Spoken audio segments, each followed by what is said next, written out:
wewe njoo pale refresh, hata sisi tuna yetu. Mimi nikikwambia yangu utachoka. Kwa hiyo kuwa mkamilifu, Mwenyezi Mungu anapokupa zito anajua unalimudu. Sasa kidini. Kama mkubwa atapata ile saini. Najua hawezi kuongea ila ile saini yake. Kama mimi mwanangu nampenda. Ndio.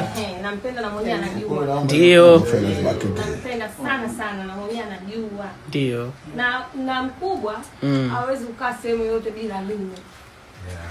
Hawezi. Na wewe huwezi kukaa sehemu yote bila mkubwa. Kabisa. Yaani hawezi. Unatamani akipona afanye kipi ambacho umekimisi wewe kama mkewe kwenye jamii? Kipi unatamani akipata nafuu tu akifanye? Yaani mwanangu. Kwanza ngoja nimuombe tu Mungu kwanza. Ndio. Akishapona, ndio. Kaka mezani tunajua tunaanzaje. Sawa.